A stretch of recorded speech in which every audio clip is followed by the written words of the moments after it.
I have beat. That boy look like Medea. Let go, Medea. Turnover by Lord. Blocked by Armstead.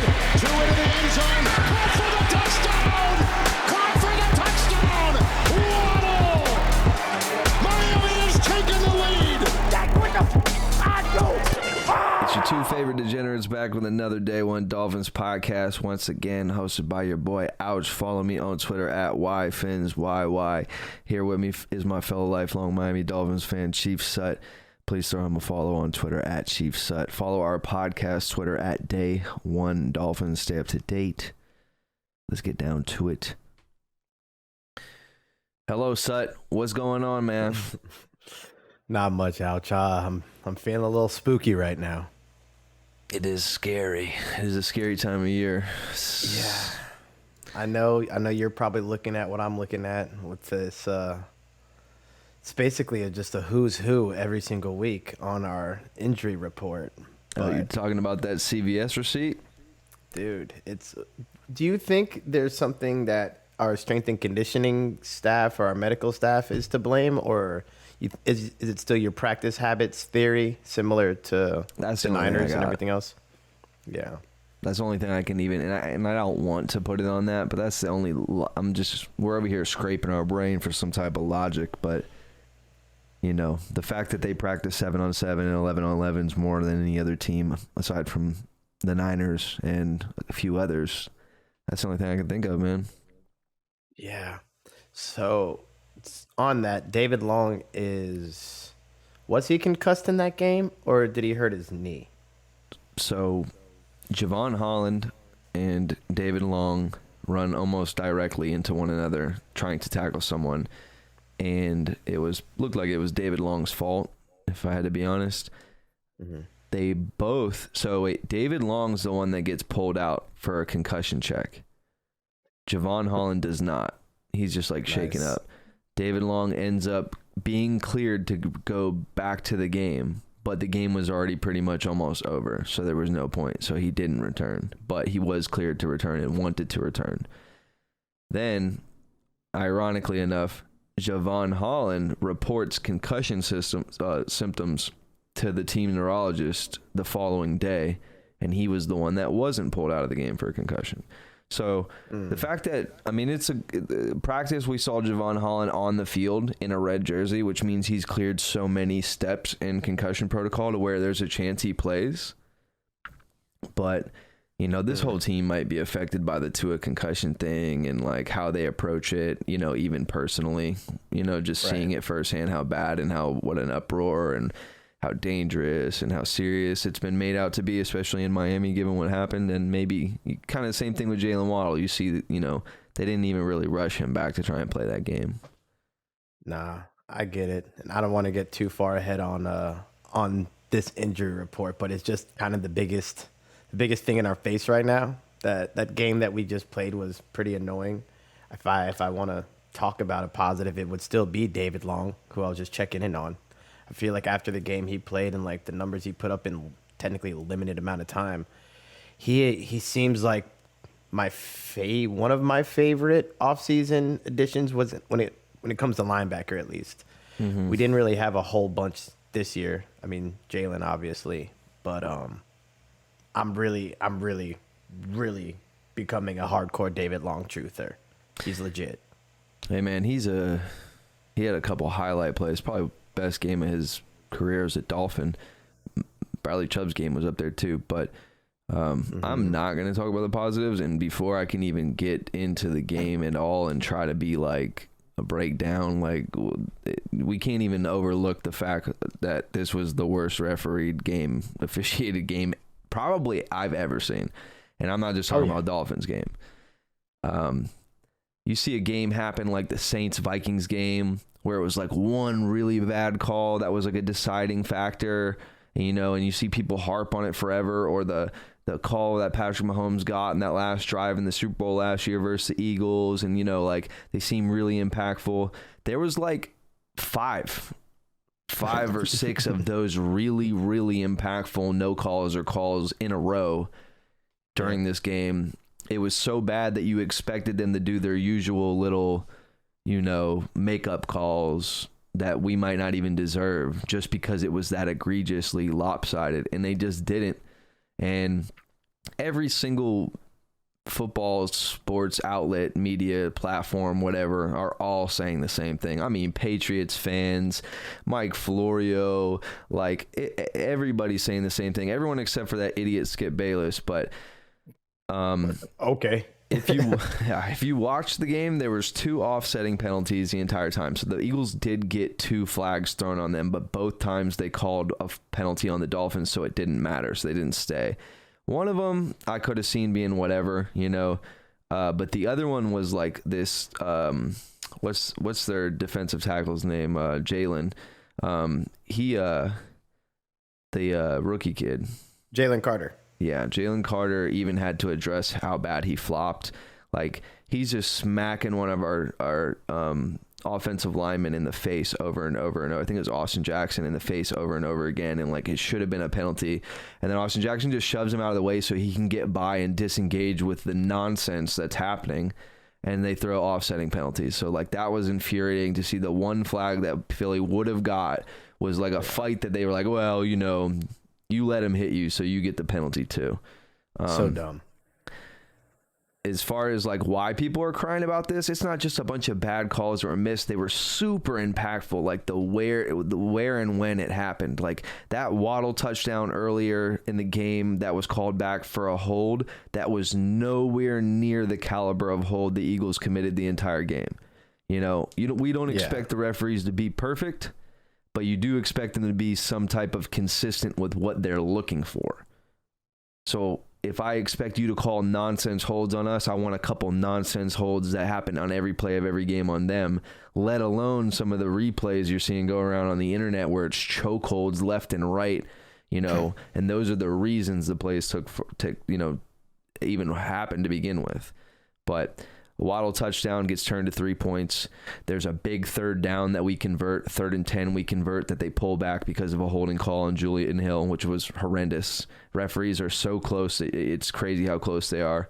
There was a 4th and 3 that we try to convert where Cedric Wilson gets a face mask as close to a referee as possible where it rips his head to the side. And it's a 4th and 3 that puts us in the red zone.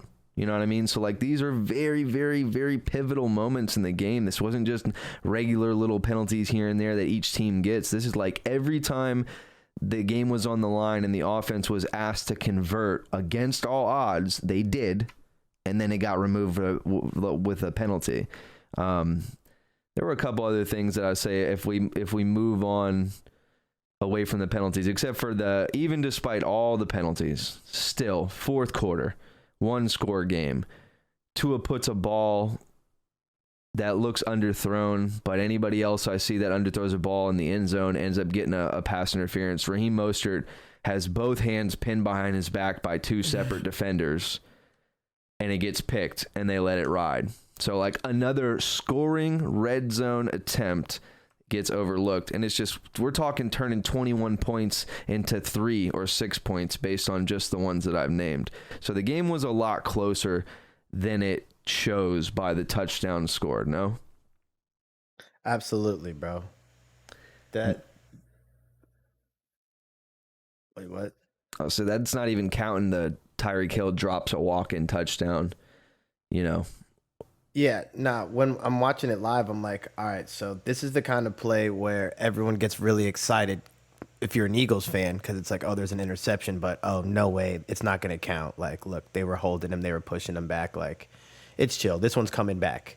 But all of those assumptions, went out the window pretty quickly in that game, because it got to a point where it didn't matter what was going on.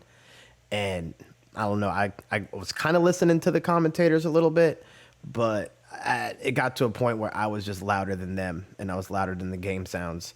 I think we were both at places that we work at, just suffering in public and having to just watch these dudes just manhandle us and be able to choke us and grab us by our face mask and do all this stuff. And we get the same old corny ticky-tacky flags that everybody gets, but it's not being the two offsetting ones in the manner that they were offsetting, especially the one like you said, like I don't even really care. I've deleted this game from my memory. It doesn't matter. If we see them again, we know what to expect. But like, I appreciate how some of our guys played. They fought through it. There was literally a play where Jalen was being held and legitimately fought through it and still made the sack. So yeah, it's sometimes you just got to man up and just do something about it. But you can only fight upstream so hard. We talked on the phone for what, an hour and a half after the game. I think it was longer than that. Yeah, both pretty drunk and pissed. Both just hammered. Just he's shouting and angry. But at that point, yeah, I'm just like, nah, it doesn't matter. Like, the refs are the refs. Like, you got to play through that. But yeah, well, usually I'm on board with you. You know what I mean? But just to get a grasp real quick of how insane this was, is we're probably never going to see it happen. I mean, we might not for the rest of our lives watch a game that goes this lopsided, because it's only happened 7 times now in the history since the NFL's existed that that one team's had 10 or more penalties and the other teams had 0. 7 times, and we were the 7th. And the only times that the team won were in 1942 and 1954. Those are the 2 times they were able to overcome it. And who knows what the hell is going on the field back then when they're running the ball. They're not even passing the ball at that point. No, I don't think they had the forward pass at that point. So we get rid of those 2 games. It's only happened 5 times, including the one we just watched. So 4 other times. And those were all blowouts, correct? Yeah, most of them were. And it's just like such a rare thing to have seen. And I just, you can't, that to me, you can overcome bad refereeing unless it's like that right there, because I don't think we'll ever see that again. I really don't. No. I don't think that. I expect them to maybe give us some bias here in Miami versus New England coming, just because of like somebody had to have talked to somebody and been like, look, you guys messed up royally, all right? We might hate Miami, but you guys really put a target on our back out there, all right? Dwayne, I'm going to need you to calm it down. They definitely all got an email either from Goodell or somebody really high up letting all the officiating teams know, hey, throw a couple extra this week, because we can't have this whole 0 flags in a game thing still be a thing. We need everybody to complain that there's too many flags real quick. So there's definitely going to be an uptick in penalties all across the board. Yeah, we might get a couple extra, but we're playing the Patriots, bro. They're still going to throw a bunch extra at us. Like, we know what time it is. So I think I don't know. I think with everything that's going on with these officiating crews, it's clear that like they'll run their agendas. I just hope that they can start to throw us on the side of the agenda versus being against it. They really just couldn't have us go in there and beat Philly. And I think if it was a straight-up game, taking them out of it or at least calling it evenly, we take them, even with the injuries that we had. It would have been a sweaty one. We were so much more explosive, bro, offensively. And on defense, we were generating pressure and getting sacks, too. They only had 1 more sack than us. I mean, I went into it telling you, or in the preview talking about how I thought that if you were to go play in a rainstorm, Miami versus Philly, where you gotta run the ball every down pretty much, and both teams know you're running the ball every down pretty much, that you would think that Philly is the superior team in that setting, based on their personnel, based on how well they run the ball and how they run the ball. Whereas we're finessing our way into running the ball. Our pass game opens up the ability to run the ball. You know what I mean? The play action, like, we do that well. Well, we held them to what? 60-something rushing yards? How many was it? I don't remember. I know I placed a wager on the over for DeAndre Swift's rushing yards, and the over-under was 62.5, and I took the over, and I got to tell you, he ended with 62. He didn't get that half, so I lost that bet by half a yard. I was about to say, it was really close. I mean, we held them to exactly 99 rushing yards on 34 carries, which is only 2.9 a clip. That's really, really good for a team that runs the ball in the manner that the Eagles do. Absolutely. So I'm sorry your parlay didn't hit. but we had bigger fish to fry. And like, I mean, just come on, 10 penalties for 70 yards. That's almost an entire field's worth of penalties. Yeah, and the missed penalties were even, we didn't really even touch that much in the missed penalties, but it was just ones that aren't even the numbers. I don't mean to be like an old head, but like, there's just nothing we can do about flags. If we 100%. want to talk about football, we can do that. But like the officials suck. How long have we been screaming that there's a clear agenda against us? And as soon as this podcast gets like fully funded by like, I don't know, the league, well, they wouldn't do that because I'm going to investigate them. No, maybe the guy from InfoWars would fund us. So. Ooh, yeah, I'll hit up Alex Jones and be like, listen, I need X amount, and this is what I need in order to conduct my research, but I'll be able to prove that the NFL has been screwing us since at least this point.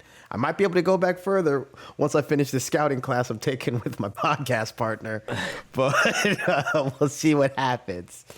But nah, dude, like it's a tale as old as time, and we just got to deal with it, dude. It sucks. I do agree. I think you're pre-programmed to think that way because that's what it normally is. And it normally is that way. I would have spent 30 seconds making a big deal out of like one or two calls normally and just be like, whatever. And we would have been like, yeah, refs suck, But this right here, this is like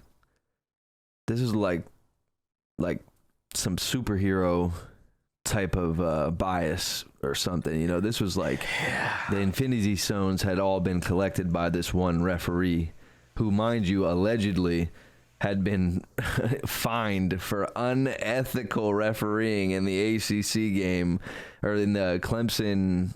Oh, that wasn't alleged. He was definitely suspended. His crew was suspended. I just don't know if that was even the guy on the field or not for sure. I didn't look into it. But yeah, allegedly, whatever his name was. And you know what's crazier?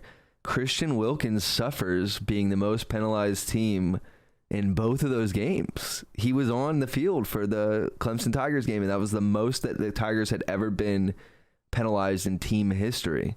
And it was that guy's crew. So he might just have a problem not really having a good grasp on what the leagues are asking him to do out there is kind of what it is. Just at the very least, he shouldn't be out there. But aside from that, you said David Long.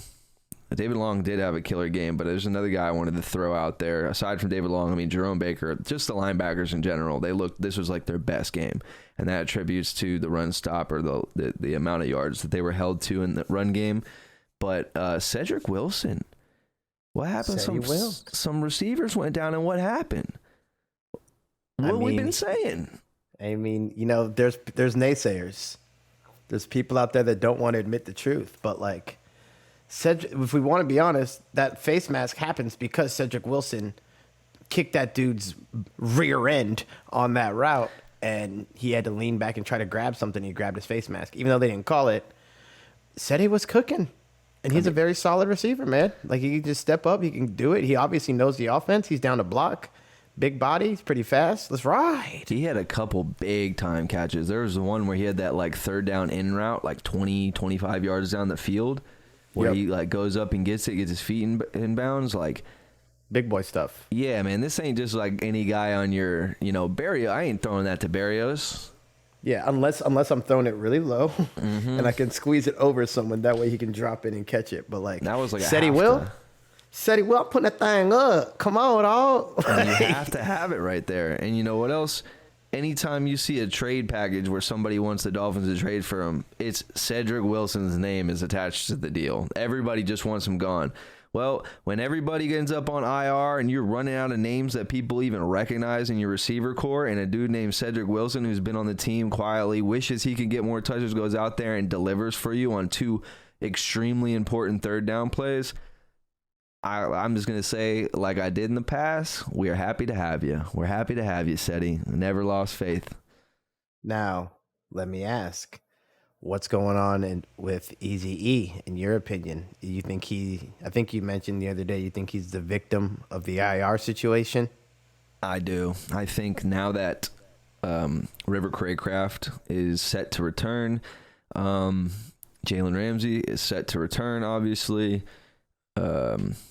Who else? We have Teron Armstead set to return. That's 3 right there. I think you get 8 total. So you get 5 more. And then Devon at one point. That bad. Yeah, Devon Achan. So that's 4 right there. So you're halfway done. Nick Needham. He wasn't injury reserve. He was the PUP list, I believe, because it was before the season. Yeah, you're right. But yeah, so you got those guys, and then Isaiah Wynn is on an IR now. So you have choices between pretty much Eric Izukama, Isaiah Wynn. Jeff Wilson came back, so that's 5. So you've used up what, 5 out of 8? I believe we used 6 or 7 total.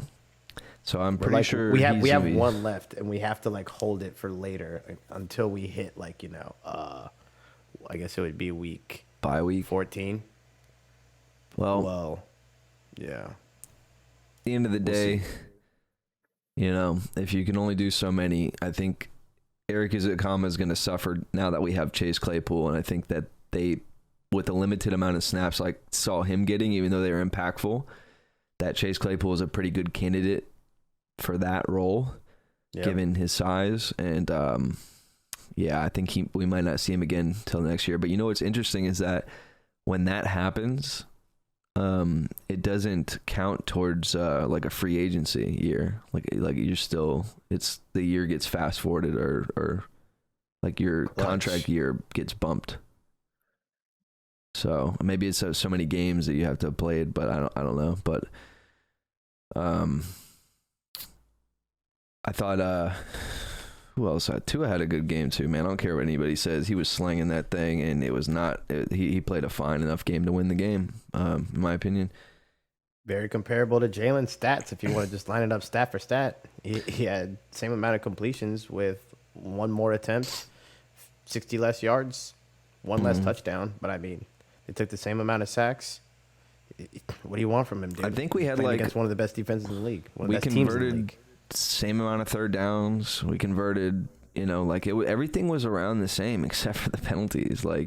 And time of possession. The penalties account for time of possession. Yeah, they got 20 extra plays than we did. Yeah. But yards per play was the same. Yeah, penalties, it's crazy. But pass completion percentage is almost the same. Mm-hmm. They had 60 more passing yards. Turnover differential, they had 1 more. And that 1 more, in a game that close, sacks would taken really is matter. Similar, interceptions similar.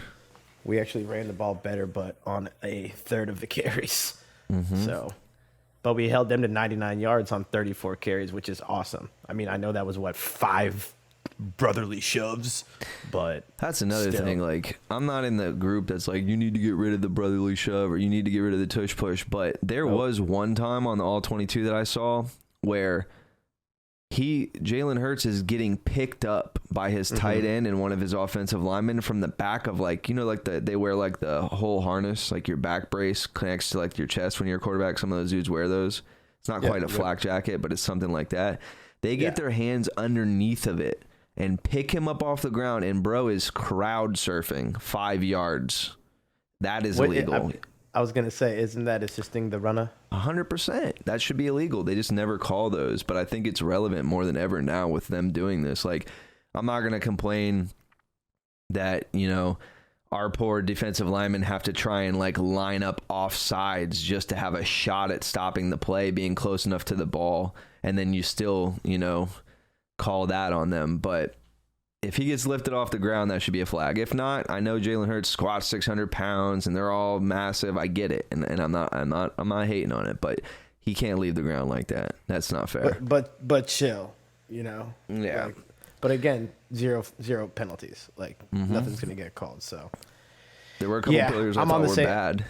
I'm on the same page though. For the record, if you got a problem with it, stop it. And now you're seeing every other team in the league trying to do it, and they can't, and it gets stopped. So yeah, they obviously have it well-oiled, practiced play. They've been doing it better than anyone else. So, but I was kind of upset with the receivers in this game.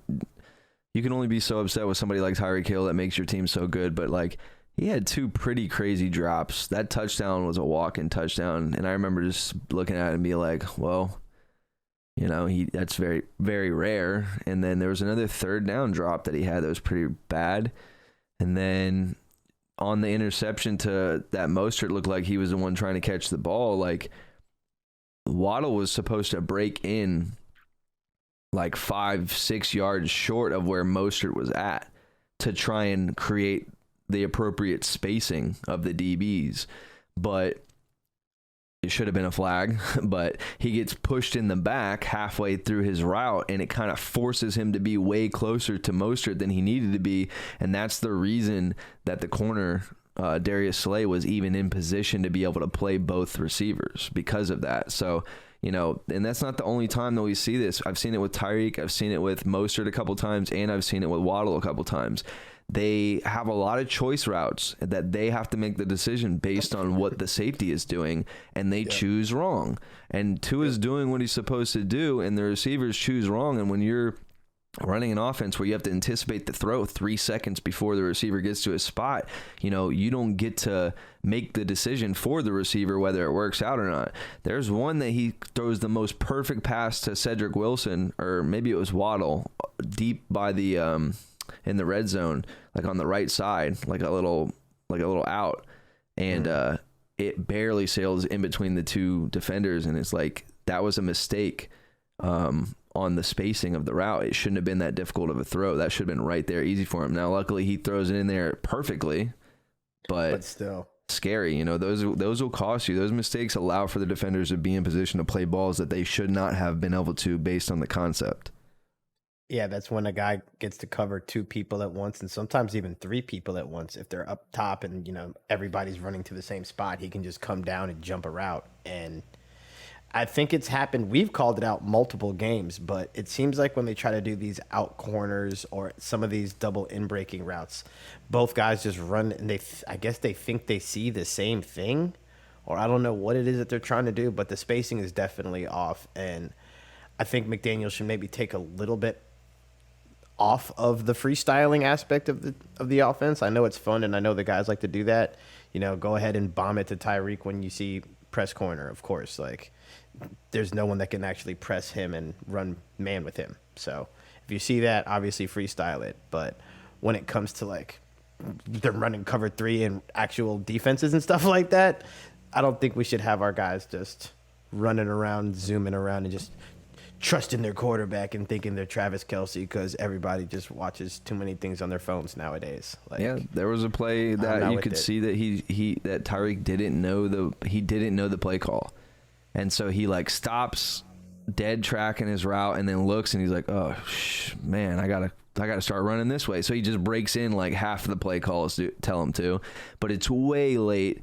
But it did create an opening because, like, nobody knew what was going on because he didn't even know what was going on. And then Tua breaks outside of the play on the run and hits him. But, like, you could tell that was all just backyard football improvised. And it's, like, cool that we have a receiver and a quarterback duo that are able to do that like some of the other guys. And I've complimented it before, but you don't like to see that, especially against a good team like this where you got to have certain plays. So it's not that cool when you lose. And it's not that cool when you play against very fundamentally sound and disciplined teams, because it just looks sloppy and dumb like it did. And Speaking it makes it of really easy. Sloppy and dumb, I was going to talk about how I do think that the Vic Fangio defense is starting to come together here. Obviously, there's some injuries involved, and we're about to get a lot of guys back, which should change, you know, how well they're playing. But sloppy and, what'd you say? Dumb. Yeah. What about some of these trick plays we're seeing McDaniel employ when he seems like, you know, he doesn't have an answer? What are we doing with Cedric Wilson back here trying to throw the ball when it's like we're behind in score, we're behind the sticks, we're behind? Like, now's not the time to do the Q stuff. Double pass, bro. What is this, Hollins, dude? Well, they already get there. They're behind the line of scrimmage in 1 second, and you want to take extra time to get rid of the ball? And especially when we're in offense where you don't need to do all that, the speed receivers are already far downfield. So by taking that extra time to throw it to the other guy, you're almost forcing him to make a longer throw. Like, no, I don't get it. That's him, I guess, again, experimenting and seeing what we can get away with and what he thinks he can get away with. But that's not the kind of stuff I like trying to get away with. I like a trick play here and there. I like a random onside kick. You know, show me a fake punt. That's fun. But, like, when it comes down to playing a team that, we realistically can view ourselves playing in the Super Bowl, I don't think that's the time to get cute with those kind of trick plays. Absolutely not. But then again, Philly worked in the Super Bowl. That's with a backup quarterback and all that other stuff. Like, yeah, we're kind of banged up and we wanted to try to get a spark, but we always have a spark on offense as long as one of Tyreek or Jalen is out there. And honestly, said he will, but not like them, obviously. A couple good people out there, man. A couple, like Perry Nickerson had a great game too, for the most part. Who? Your boy Perry, bro. Yeah, he looked good out there, man. It scares you, and you're scared watching him out there, but he did all right. I think He's out there doing it. he was good. Christian Wilkins getting double teamed the whole game. I mean, overall, the defense, they let up a little bit at the end of the game. There's a lot of mistakes and a couple communication mishaps between the linebackers, but for the most part, it was more good than bad. So we'll see. The Eagles are a good team, man. I don't want to try and take away from it's nothing against the Eagles that the referees were terrible. You know what I mean? It's not their fault. I don't think they paid them off, and I don't mean to sound like that. They played a great game, and they're a great team. I just think it's easy for us as Dolphins fans to have wanted to see it be a little bit more fair and to see the score not be 31-17 if it probably shouldn't have been that big of a gap. You know what I mean? I have peace in it knowing it was a 5-1 team versus a 5-1 team. We literally had to get a historical level of rigged officiating in order to make this game that much simpler for the Eagles. But it should have been a bigger blowout with the numbers. When you look at how, we keep going back to the missed flags and all that other stuff. Take that out of the equation. There's one touchdown away or just calling back that interception away from this being a one-score game. 31-17 just feels weird because it's two scores, but Exactly. If every bad penalty that we just talked about got through, and it was 9-0 or 10-0 still, right? 10-0 on the Dolphins, but you just didn't overlook that pass interference that was egregious and obvious on Raheem Mostert with his hands pinned behind his back, and he gets the touchdown and catches that right there. Yep. Even or the though Cedric game was Wilson face terrible. mask. Yeah. We score right after that. Now you're talking about 24-31 and a chance to get a little jiggy with it. And you can still probably happily lose the game knowing that you were competitive and close. At least, even though it was terrible, they didn't make it where it was an embarrassing loss. Your average fan gets to be like, well, your offense scored 10 points. I'm like, yeah, well, every time they were in the red zone, they got taken away or ruined, but that probably has something to do with it. But let's move on to the Patriots here, man. We can talk about this all the time, the whole day. I can complain about the referees, so that's good, man. But again, I will agree that I was underselling it. Right after the game, my instant reaction was more just get over it. We all just need to get over it. The refs always hate us, but no, that was an historical we won't see it again. That we got. That's the only reason that it deserved this much context is because it was that insane. Otherwise, I know what it sounds like to listen to football fans cry about the refs, and you do sound like a crybaby. That's why this is such a frustrating scenario to have to talk about. But the Patriots, on the other hand, are so bad that we might just have a chance to beat them no matter what penalties happen. If I had to ask, let's consult the old game script here, which, by the way, if we're going off of the wins and losses and surely that, I did choose Philly to win that game. And I did predict the score to be 28-21, which ain't that crazy off from what actually happened. It should have been if we get that face mask or that Raheem call. Yeah, it could have, who knows? But I had them. But okay. We're not. Hey, we haven't had too many Doctor Strange references, but we're not Doctor Strange. We can't live in those false realities and stuff. We can and we will. But all right, cool. New England, you had us winning 17-28, right? I have us winning 31-20. Mind you, as always, we did choose these predictions before the season started, before we had any idea of what the NFL landscape would consist of and how everyone would play at this point in the season or what injuries would occur. How do you feel about it now? Similar Similar. I mean, with how sketchy this depth chart is, with how sketchy the injury report is right now, I mean, Belichick is a dude that Tua has personally not had too much of a problem with, which is kind of against our programming as Dolphins fans. We're used to just having to get punished by Belichick and he who will not be named. But yeah, I don't know. They don't put fear in my heart. I think my score prediction is still pretty safe. I could actually see New England maybe even keeping it a little bit closer than that. You mean more like a 20 points than a 17? Maybe us scoring less. It's hard for me to give them scoring more points because I do agree with you. Our defense is coming along, and like this is a defense that Mac Jones does not want to deal with. This is the kind where he starts to like pee his pants a little, and you get the funny Mac Jones faces, and he, grabs somebody's ankle and tries to twist it after because he's mad. Like, yeah, and that's 100% true. And we just watched their last game, and I watched that last two drives, and he really impressed me. There was a moment in the game where he did exactly that. I don't even think we watched it. I was looking for it, but like pressure comes, and he's got his first read open, and he just puts both hands on the ball and like puts his head straight facing the ground and just goes left, right, doesn't know where to go. And just like you can, if you watch the JT O'Sullivan breakdown of it, he's like, man, no other quarterbacks in the league do this. Like you really don't see pro quarterbacks act like this. Like this is sheer panic. And you can kind of hear him screaming from here. From where, if you listen really closely, you can hear him screaming. And yeah, that's what it looked like. But other than that, man, he played a pretty good game. There were a couple throws in that game that were like hyper accurate, like some of Tua's great throws that we've seen. We saw a couple Mac Jones throws that game. It really kind of impressed me. So he's got, he's got some upside to him. I don't want to trash him too much, but them as a whole, them as an organization this year, their team has just been sputtering. I looked at some of the numbers here, and despite what happened last Sunday, Miami still comes in at first in yards per game.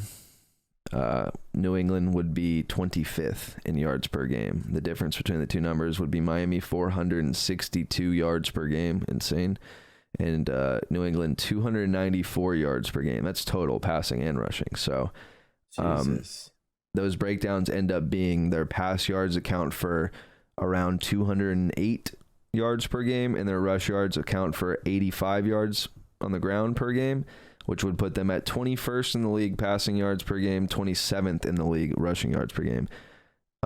Miami comes in at number one in both those spots. We average 300 pass yards a game and 162 rush yards a game still, despite how little yards we rush versus the Eagles. That's crazy. Shout out Devon Achane, who's coming back soon, baby.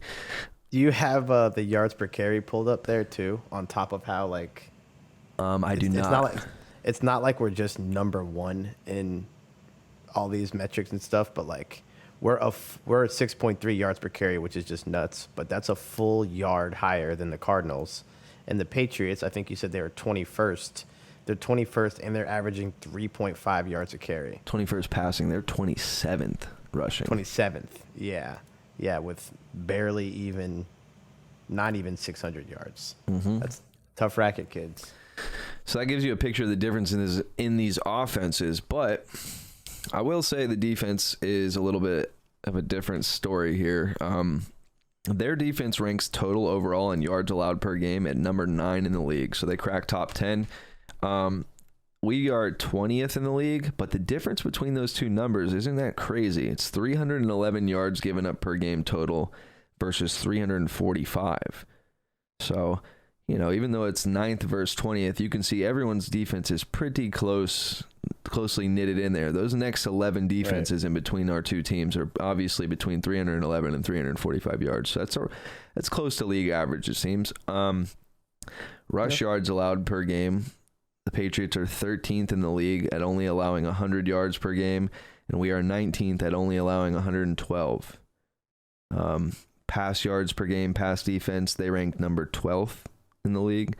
210 passing yards allowed per game on average, whereas we are 20th in the league at 233, which again, it's only a 23 passing yards difference. Well, yeah, and average. also if you think about it logically, as a winning team, teams are going to be playing from behind and have to pass more. Mm-hmm. So that's not really anything against us. And I mean, I'm not going to cry injuries. I'm just going to leave it at that. They're suffering for some pretty serious injuries as well, and I don't think it's everyone is. It ain't all on the injury report for them either. Same as us, they got some missing things happening. One last stat that's worth noting is the turnover differential. The Patriots are at -7. We're not doing too hot either. We're at -3, but it ain't -7. So that's hot. That's so hot. That's worth noting. This is what you're seeing right now is a Patriots team that is not following the Patriot way of positive turnover differential and running the ball and leading the league in rushing yards with like 3 different running backs and all this other crazy nonsense and teamless football. Like, it's beautiful. It fires me up, and I hope we stomp them out again because they're actually 2-0 in the division. Their only 2 wins this year were against the Jets and the Bills. So it would be really nice just to stomp them out real quick and kind of extend our lead. But again, this is one of them spooky, sketchy ones where we're playing this big, gooky offense that like is just really strange. No Cole. Yeah. But I don't know. I'd like to think that this isn't that big of a deal, but I also live in a reality where I know Bill Belichick is pretty peeved right now. And he just brought it to the Bills, so they're going to bring it. Yeah, I mean, I don't know why the Bills aren't as motivated to beat New England like they come down here. Like Josh Allen plays his only perfect game of the year so far whenever he's playing Miami. But 2 words, Christian Wilkins. Yeah, pretty much. Christian Wilkins, can we just chill, bro? Because obviously he has a bone to pick when he comes to play. But I think New England's pretty well suited to play defense versus what they're trying to do on offense. But New England doesn't win versus Tua, doesn't really win in Miami. No. And they're looking like one of the worst teams in the league still, even though they are getting better. And I do expect any Bill Belichick team to slowly get better. They're starting to do different things on offense. Bill O'Brien's got them running a way more screens and behind the line of scrimmage stuff to get them things working, get a flow of the offense going, which is not something that you typically see out of that Bill Belichick team. I like what Hunter Henry's doing. I think he's great. I wanted him to come to Miami when he was a free agent. He's a great blocker. We watched the film on the end of those last 2 drives where he was a huge impact player in the passing game and in the blocking game.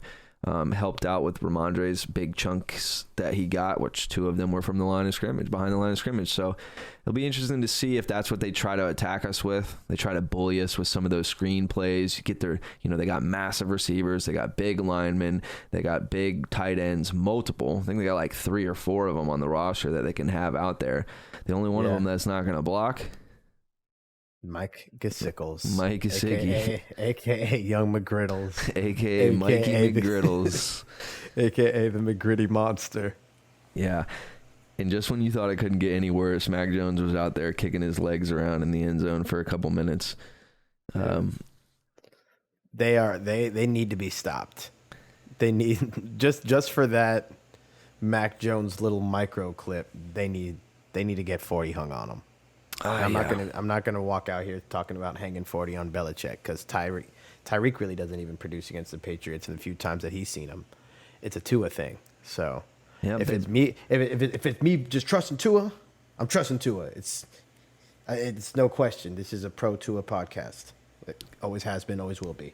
Well, I hope the offensive line is pro Tua. We're missing a couple guys now that Isaiah Wynn went to the IR. He might not even make it back off the IR. He might get the Eric Izakama treatment and not be able to be promoted based on how many we have left eligible.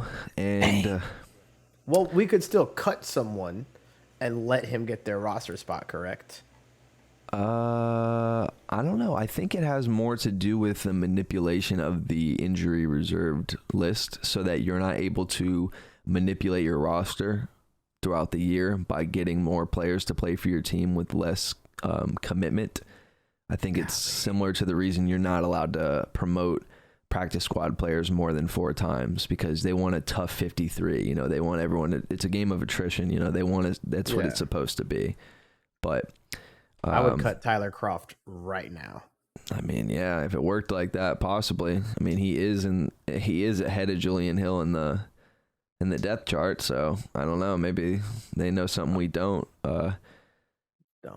But we have a huge injury report, and the biggest are going to be that because of the status of the offensive line, I think we're going to have to see Liam Eichenberg at guard possibly. And then what's even worse is that, you know, Kendall Lamb was really helping out with him when he was playing left guard. You know, that was a big deal. Connor Williams, it's about the continuity that you can get on both sides of your offensive line. If you miss, your guard gets hurt, but the tackle stays the same and the center stays the same, you'll probably be good. You know what I mean? But if your tackle gets hurt and then your second tackle gets hurt and then your guard gets hurt and then your second guard gets hurt and then your center gets hurt, I mean, we're talking about a combination of guys that haven't lined up next to each other for the majority of the snaps that they practiced through the year. So it makes a difference. Who knows what? Yeah, they haven't gelled. They haven't clicked. Even though they all hang out together as an offensive line, like, yeah, you don't know the little nuances and everything going on with this dude and what he excels at and that you got to lean a little bit more this way or do this. Like, we saw how impactful it was not having Connor in a game that we really needed him. And oh, yeah. And the Bills specifically game plan to take advantage of that. They're familiar with Liam Eichenberg, and they're familiar with where they want to go to attack. Connor will be back, hopefully. I think he's expected to play, which would help. He's been limited all week, but that's cool.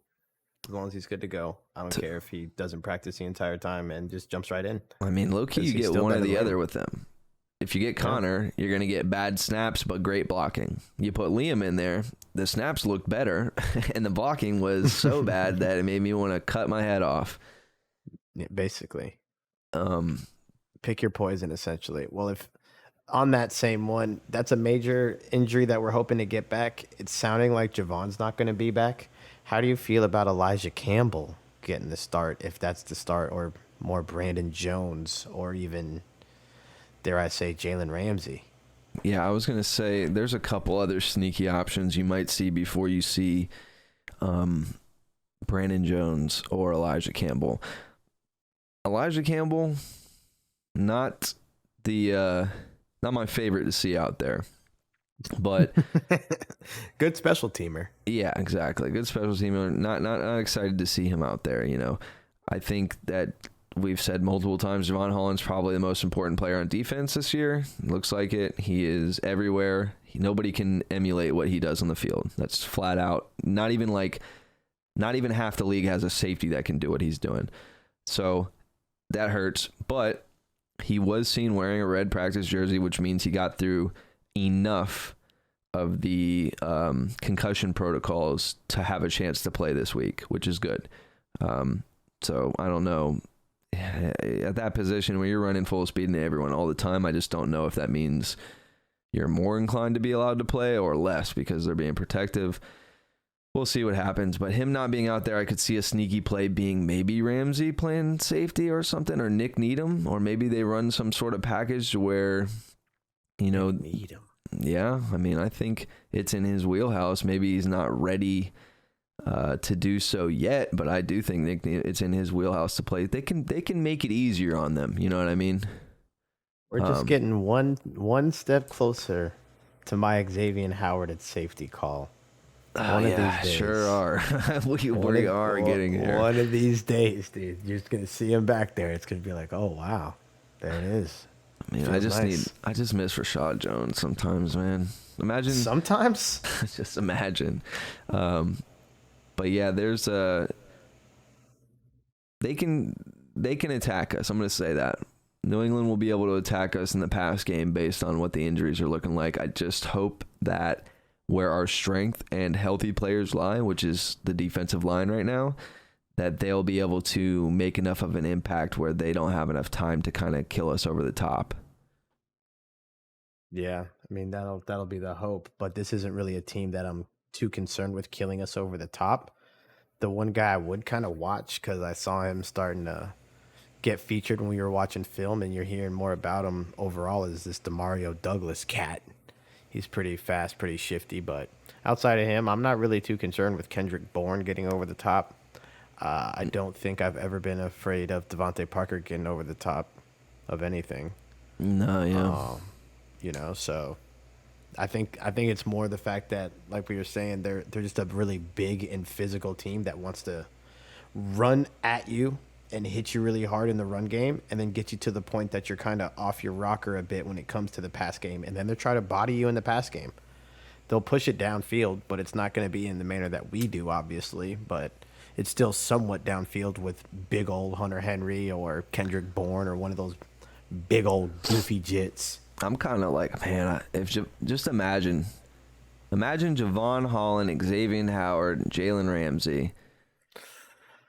Rashad Jones. No, he's done. Sean Smith, Vontae Davis. Imagine they all three walk out there, plus Tyreek Hill. He's been playing coy about whether he's injured or not as well this week. So, and so is Raheem Mostert. I think they're playing the injury game with Bill, giving him a little bit of the Bill Belichick medicine that he likes to dish out, where it's not about him. Obviously, they have to prepare for if Tyreek Hill plays, right? It doesn't matter if he says he's injured or not. You have to prepare for that pretty much. But because they're playing coy about whether he actually will, your whole entire 40 plays or whatever you're going into this game with, you can't have all of them be Tyreek on the field and Tyreek off the field. You probably got 20 of each or something now. You know what I mean? So they're playing around with him. Hopefully they're able to abuse the fact that they don't know that he's for sure going to be out there. But just imagine on defense when these big guys, like you said, are trying to move everybody around, that we got Xavier Howard, Javon Holland, and Jalen Ramsey back there. Go ahead. Come on in. Come on. Come get it. We got something for you, but I'm hoping that's what it is.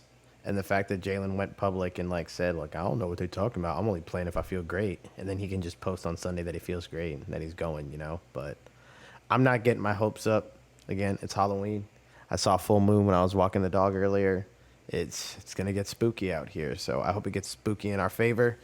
Sometimes it does. I think it got spooky in our favor last year, if my memory serves. So I don't know. It will be weird to see a game without Javon Holland. I don't think he's missed a game since we've ever drafted him.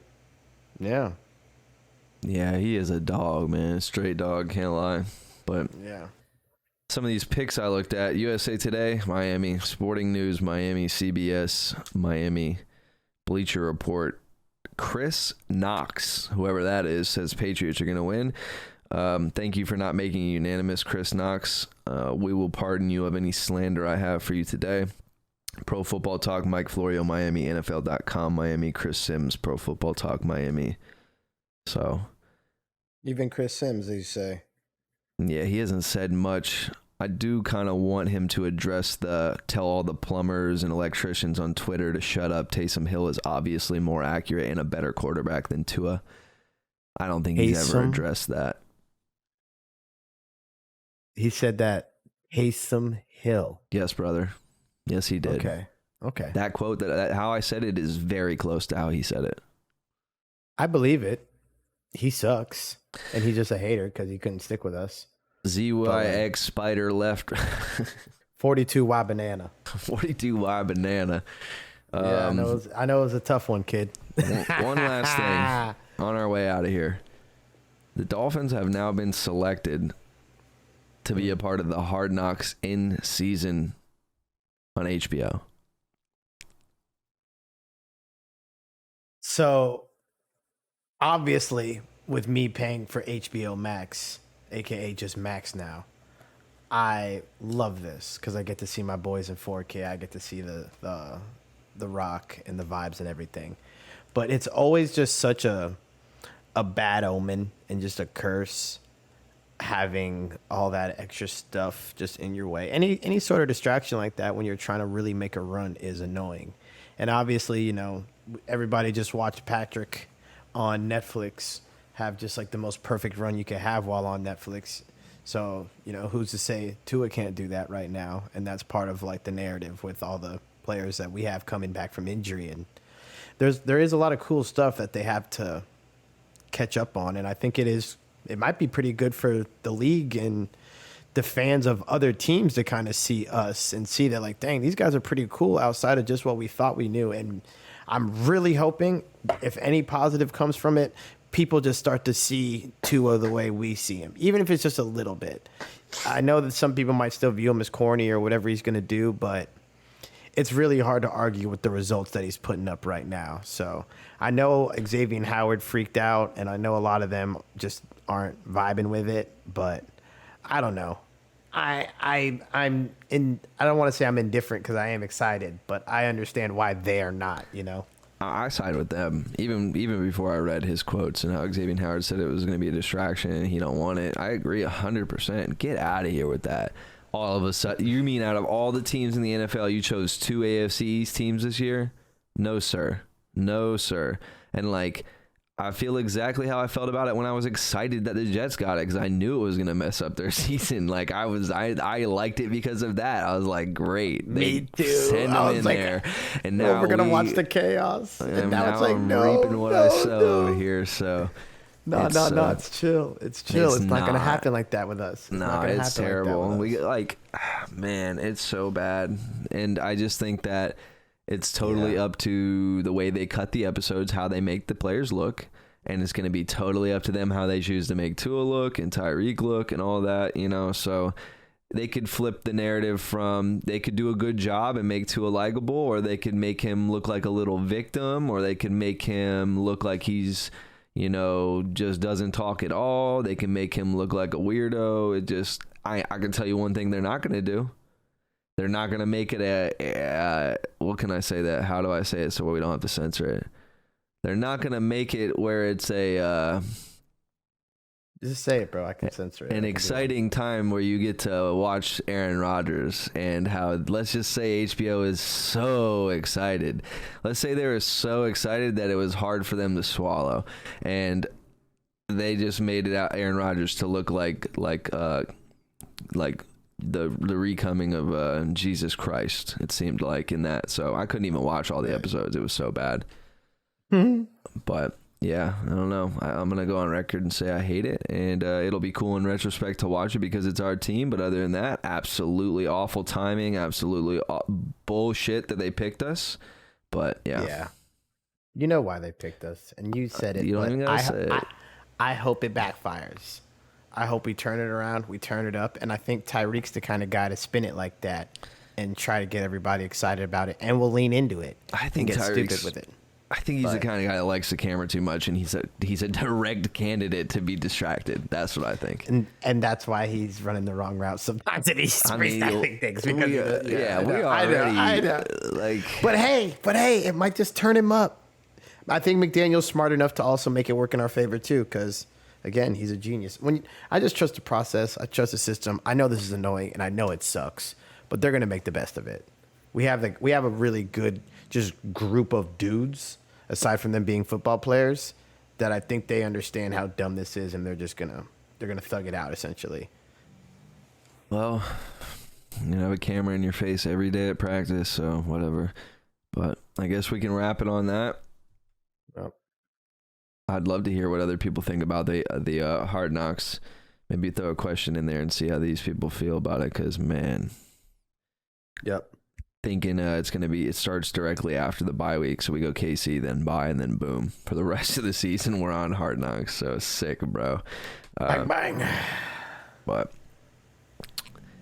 I guess we'll just cue music here, you know, and I would love to say another Fins for the win, but that just ain't how it went down, big dog. You got nothing. We don't get to. You're on the webcam and your lights just turned off behind you after I said that. Please follow me on Twitter at YFinsY. Follow Chief Sut at Chief Sut. Follow our podcast Twitter at Day One Dolphins. And hopefully next week you'll get to hear it. But that's all it. I got. Yeah, I was about to say all I got is fins up for him.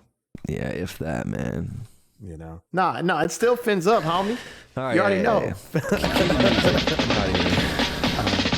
Miami has the Dolphins, the greatest football team. We take the ball from goal to goal like no one's ever seen. We're in the air, we're on the ground, we're always in control. And when you say Miami, you're talking Super Bowl, 'cause we're the Miami Dolphins. Miami